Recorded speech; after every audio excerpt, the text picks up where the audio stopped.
The quantum research vessel, Prometheus, vanished without a trace, taking with it humanity's most advanced deep space technology and a crew of 37. Admiral Jun Nakamura stood at the viewport of the ESS Horizons, his weathered face reflecting off the reinforced glass as he stared into the endless void where his people had disappeared. The vessel's last known coordinates pointed to a region near the Carina Nebula, but that had been 3 weeks ago. What the Admiral didn't know was that the Prometheus had attracted unwanted attention. The Zendari, a species of crystalline beings who dominated the outer rim, had detected the vessel's unusual quantum signature.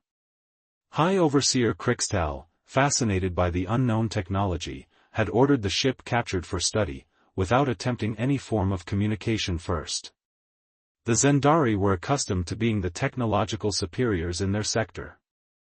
Their crystalline bodies housed consciousness in complex lattice structures, making them effectively immortal. This fundamental advantage had led to an empire spanning hundreds of systems, built on the assumption of their inherent superiority. Lieutenant Marcus O'Reilly, the Prometheus's head of security, was the first to notice something was wrong. The quantum drive's harmonic frequency suddenly shifted, and before he could alert Captain Reena Patel, an iridescent field had enveloped their ship. The entire vessel, along with its crew, was transported to a massive hangar facility orbiting a crystalline world. The Zendari's first mistake was assuming the humans would be cooperative test subjects. Their second was underestimating the resourcefulness of a cornered human crew. Captain Patel, a former quantum physicist herself, quickly understood they weren't dealing with simple pirates. The crystalline architecture and advanced technology spoke of a civilization far beyond humanity's current capabilities. But capability and wisdom, as the Zendari would soon learn, were very different things.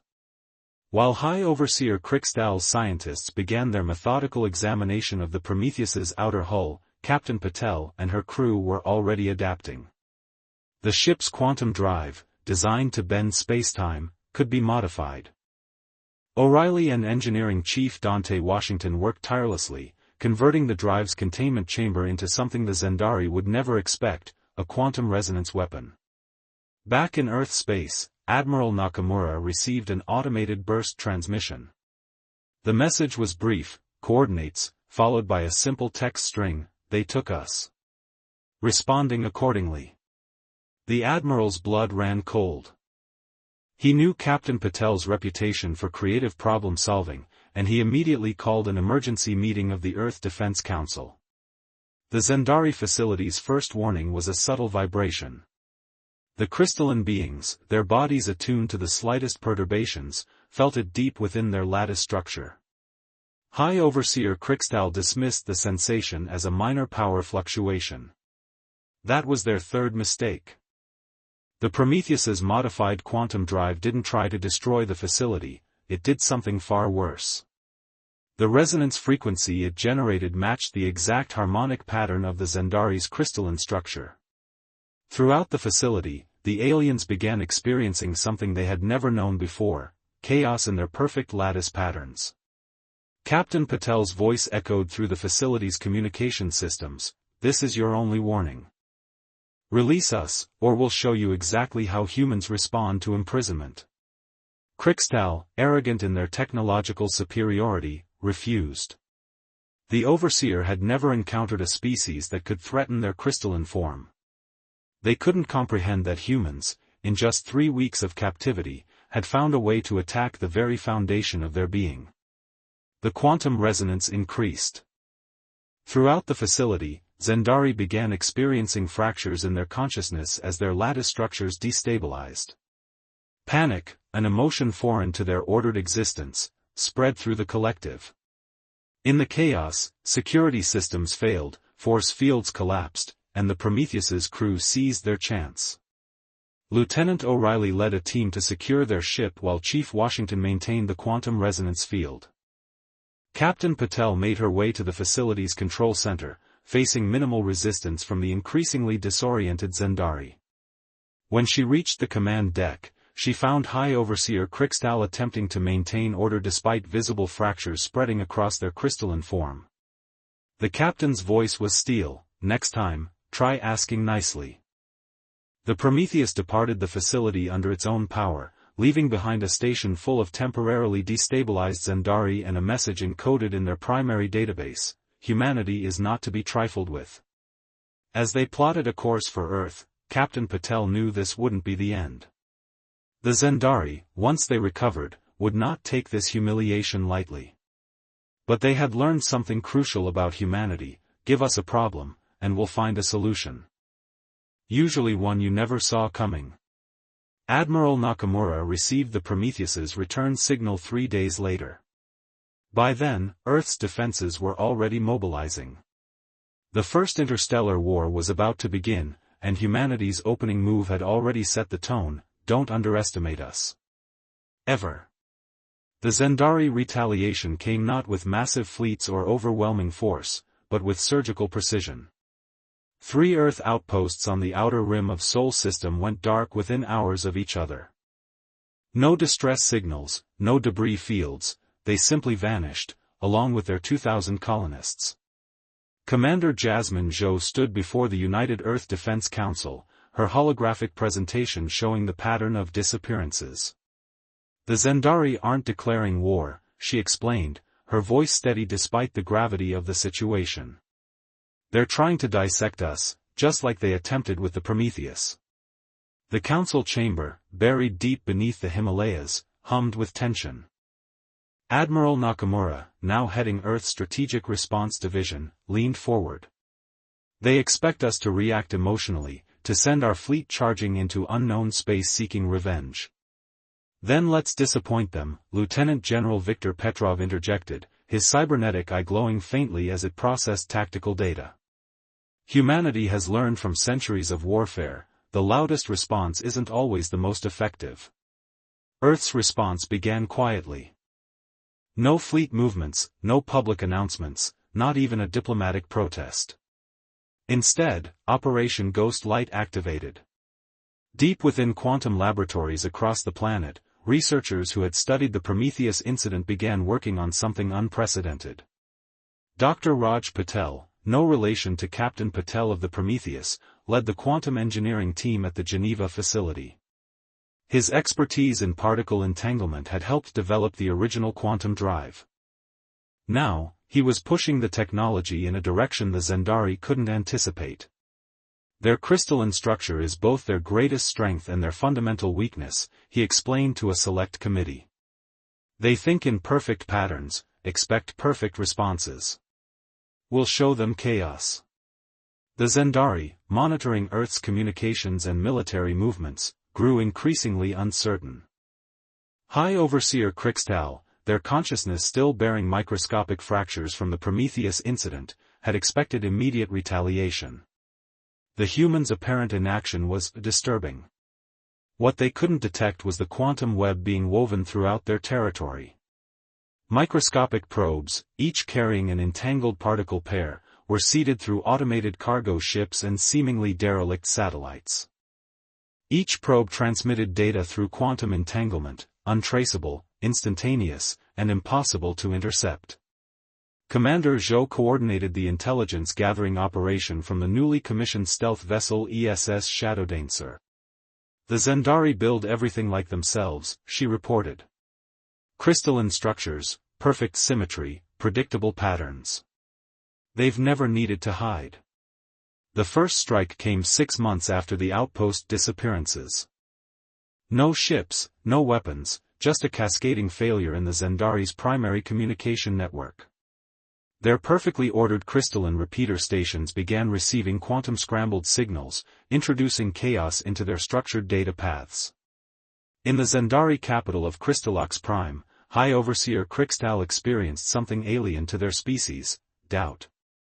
The humans hadn't attacked their ships or bombarded their worlds. Instead, they had infected the very foundations of Zendari society with uncertainty. Lieutenant General Petrov's tactical AI confirmed the strategy's effectiveness. They're losing coherence, he reported to the council. Their society depends on perfect information transfer through their crystalline networks. We're not destroying their communications, we're making them unreliable.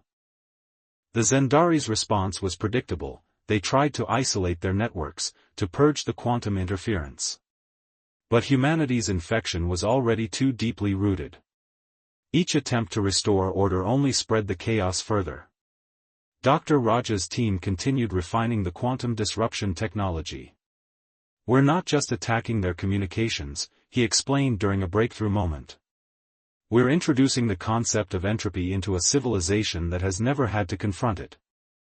The psychological impact on the Zendari was devastating.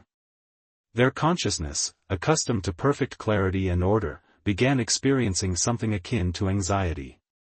Decision-making became difficult. Military responses were delayed as commanders doubted their own data. Commander Zhou's intelligence network reported growing fractures in Zendari society. Some called for immediate massive retaliation against Earth. Others advocated for diplomatic contact. A few began questioning the wisdom of having provoked humanity in the first place. Admiral Nakamura recognized the moment had come for the next phase. "They're off balance," he told the council. "Now we show them exactly what they've awakened."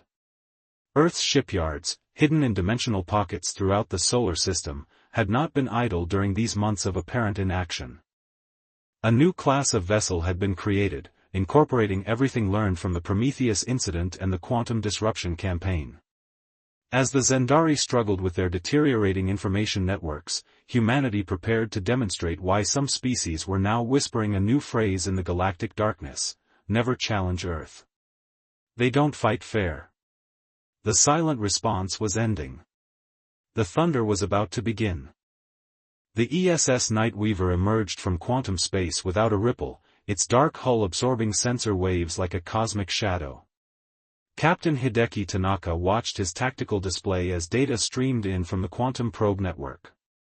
The Zendari's largest shipyard, orbiting their colony world of Kristallos Beta, lay before them, a sprawling complex of crystalline construction bays and energy matrices. "Status of their detection grid?" Tanaka asked, his augmented eyes processing multiple data streams simultaneously. Lieutenant Morgan Blackwood, his tactical officer, smiled slightly. "Completely blind, sir. Dr. Raj's quantum interference has them chasing sensor ghosts across 3 sectors." The Nightweaver represented humanity's new approach to warfare. While the Zendari built massive, crystalline ships of overwhelming power, Earth had opted for something different. The vessel's quantum-shifted hull could manipulate its own temporal signature, appearing microseconds out of phase with normal spacetime. To Zendari sensors, it was effectively invisible. In the ship's engineering section, Chief Engineer Farah Hassan monitored the experimental entropy drive with fierce concentration. The technology, derived from studying the Zendari's crystalline architecture, didn't just power the ship, it weaponized disorder itself. "Primary target identified," Blackwood reported. "Their central control matrix. One shot should cascade through their entire network." Tanaka nodded. "Remember, we're not here to destroy. We're here to introduce uncertainty." The entropy beam struck the control matrix with surgical precision. There was no explosion, no dramatic destruction. Instead, the perfect crystalline structure began to experience something alien to its nature: randomness. The ordered patterns that governed its function started showing microscopic variations. Across the shipyard, Zendari controllers experienced the equivalent of panic as their perfectly ordered systems began behaving unpredictably. Construction protocols shifted randomly. Energy distribution became erratic. The very structure of their facility began exhibiting behaviors that defied their understanding of physics. Back on Earth, Dr. Raj monitored the operation's success through quantum-entangled feeds. "Beautiful," he whispered, watching the chaos spread. "They built their entire civilization on perfect order. They never developed defenses against entropy because they never needed to." The Nightweaver's mission marked the beginning of humanity's active campaign. Similar ships, each carrying entropy weapons, struck key Zendari installations across their empire. They never destroyed their targets, they simply introduced an element of chaos that the crystalline beings couldn't process. High Overseer Krixtal, their consciousness now plagued by constant uncertainty, called an emergency meeting of the Zendari High Command. The gathering, held in their grand crystalline chamber on Crystallox Prime, quickly devolved into something unprecedented: argument. "The humans aren't fighting us," Sub-Overseer Vextral observed, their usually perfect form showing signs of stress fractures. "They're changing us. Every attack introduces more disorder into our systems." Commander Zhou, monitoring the meeting through quantum probes, shared the intelligence with Earth's Defense Council. "The Zendari are experiencing cultural shock," she explained. "Their society is based on perfect order and predictability. We're forcing them to confront chaos itself." Lieutenant General Petrov's cybernetic eye flashed as he processed the implications. "They're facing an enemy they can't outgun because we're not using conventional weapons. We're weaponizing their own nature against them." The campaign continued. The Night Weaver and its sister ship struck seemingly random targets across Zendari space. Each attack was precise, calculated, and designed not to destroy but to disrupt. Shipyards began producing vessels with slight imperfections. Communication networks introduced random delays. Even their crystalline architecture started showing unpredictable variations. Raja's team made another breakthrough in understanding Zendari psychology. "They're not just experiencing tactical disruption," he reported. "Their entire worldview is being challenged. They believe the universe operated on perfect, predictable patterns. We're showing them a fundamental truth they've never had to face: chaos is a natural part of existence." The Zendari military response was telling. Their massive fleets moved in perfect formation, ready to engage human forces in traditional combat.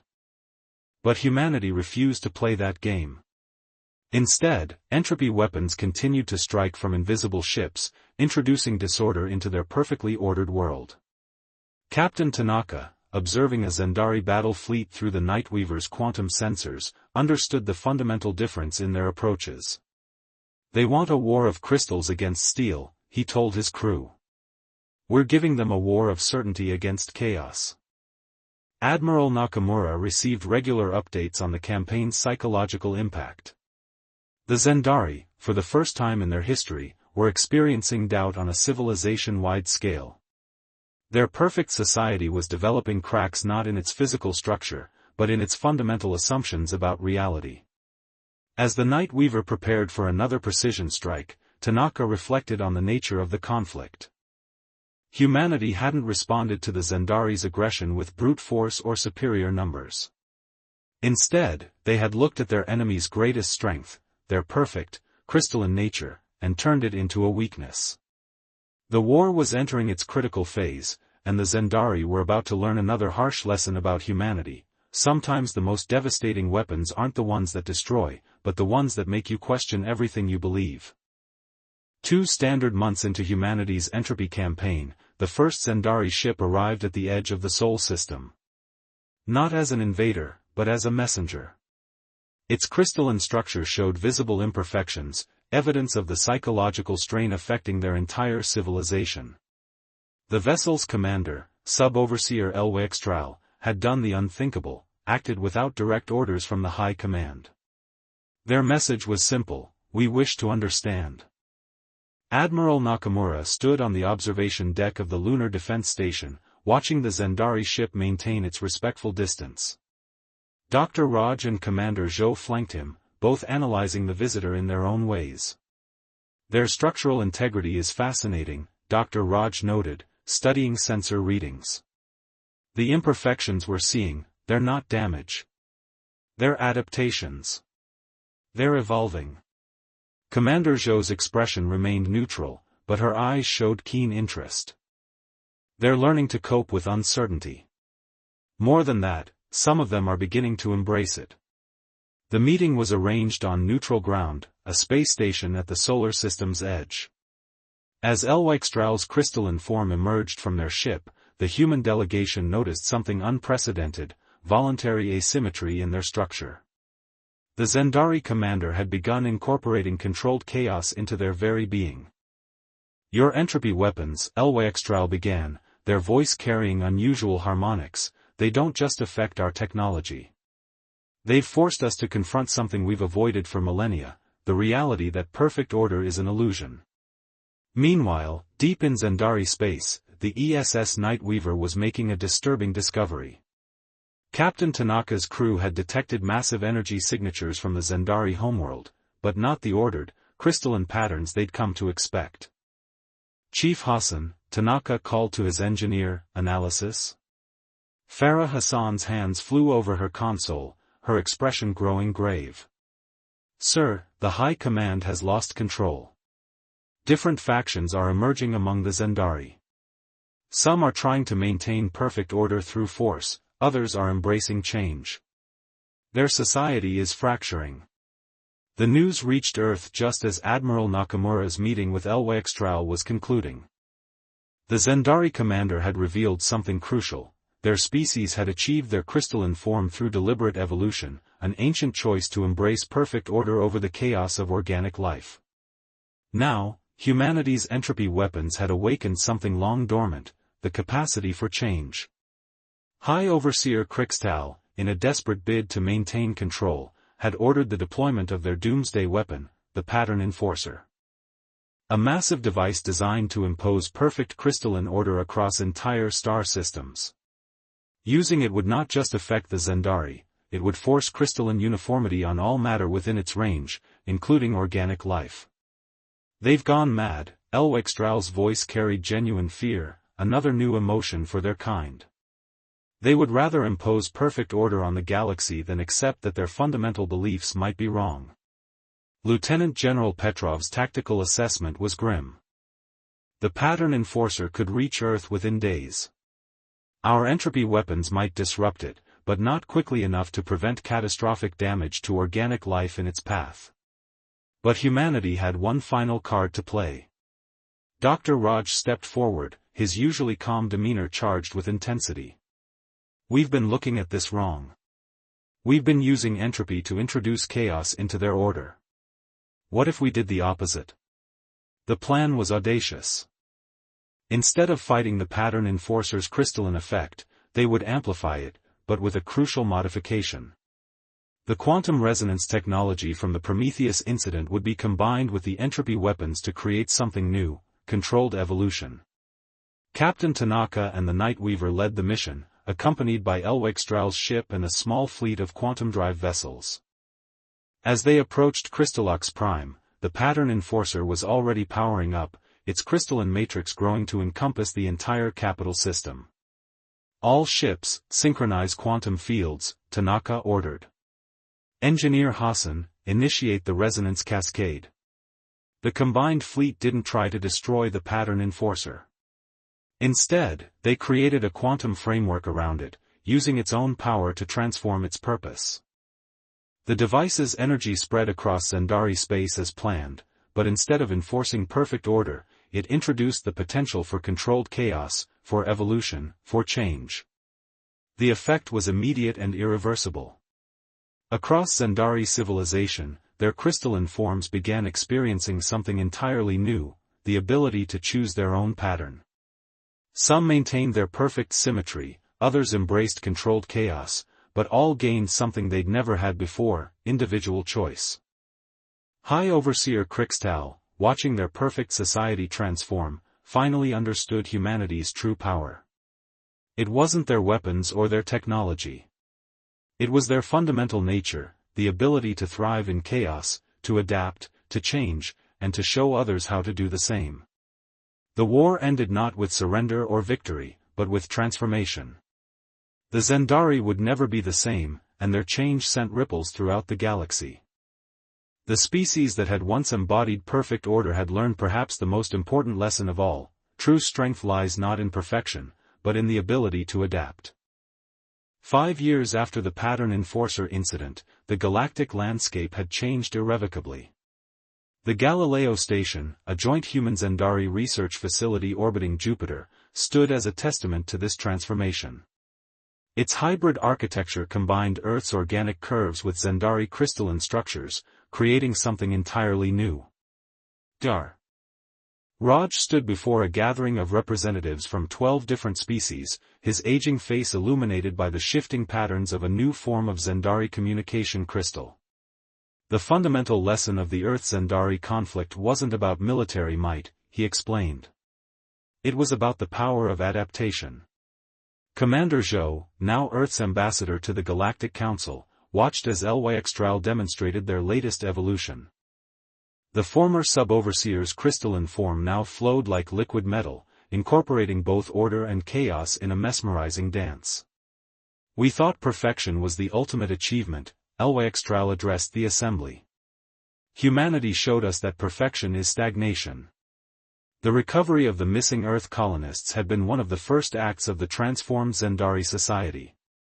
They had been found in stasis, subjects of experiments aimed at understanding human adaptability. Now they served as bridges between the two civilizations, their unique insights helping to guide the integration of such different species. Captain Tanaka, standing at the helm of the newly commissioned ESS Harmony, observed the changes in both societies. His ship, a revolutionary design combining quantum drive technology with crystalline computing, represented the synthesis of both cultures' strengths. The crew included both humans and Zendari, each contributing their unique perspectives to space exploration. "The galaxy's watching us," Engineer Hassan remarked, her hands moving across a console that interfaced organic technology with crystalline matrices. "They've never seen anything like this before." She was right. The transformation of the Zendari from rigid perfectionists to dynamic evolutionaries had sent shockwaves through galactic society. Other species, long intimidated by Zendari power, now saw a new path forward, one that embraced change rather than feared it. Admiral Nakamura, in his final address before retirement, summed up the lasting impact: "We didn't just win a war. We didn't just make peace. We demonstrated something fundamental about humanity's role in the galaxy. We are the agents of change, the catalysts of evolution." The Zendari High Command had been replaced by the Council of Patterns, a governing body that celebrated diversity of form and thought. Krixtal, the former High Overseer, had chosen exile rather than adaptation, their perfect crystalline form now serving as a museum piece, a reminder of the dangers of rigid thinking. Lieutenant General Petrov's cybernetic systems had been enhanced with Zendari crystal technology, creating an interface that allowed unprecedented human-machine crystal integration. "The possibilities are endless," he noted during a demonstration. "We're not just combining technologies, we're evolving together." The galactic community had coined a new phrase, the human factor. It referred not to military strength or technological superiority, but to humanity's unique ability to catalyze change in others. Species that had existed in stasis for millennia began to experiment, to evolve, to embrace the dynamic nature of existence. Research stations like Galileo became incubators for new forms of life and technology. The quantum crystalline hybrid systems developed there led to breakthroughs in everything from medicine to space travel. The entropy weapons that had once disrupted Zendari society were repurposed into tools for controlled evolution, allowing species to guide their own development. But perhaps the most profound change was philosophical. The Zendari, once the embodiment of rigid order, became advocates for controlled chaos. Their experiences during the conflict had taught them that true strength lay not in unchanging perfection, but in the ability to adapt, to grow, to embrace uncertainty. Raja's quantum research team, now including several Zendari scientists, made another breakthrough: consciousness transfer between organic and crystalline matrices. This discovery opened up possibilities that neither species had imagined before, new forms of existence that combined the best of both worlds. As the Galileo station completed another orbit of Jupiter, Ambassador Zhou received a message from a distant sector of space. Another crystalline species, having observed the Zendari transformation, was requesting contact with Earth. They too wished to learn the art of change. The unofficial galactic rule about never challenging humans had evolved into something more nuanced: seek humanity not as conquerors or subjects, but as catalysts. They don't just survive change, they make it work for everyone. In the end, the story of humanity's first galactic war became not a tale of victory through superior firepower, but of triumph through transformation. The species that had learned to thrive in chaos had taught the galaxy that evolution wasn't just a biological process, it was a choice, a gift, and perhaps the greatest power of all. As new ships set out from Earth, carrying both human and Zendari crews to unknown regions of space, they carried with them a simple message: change is not the enemy.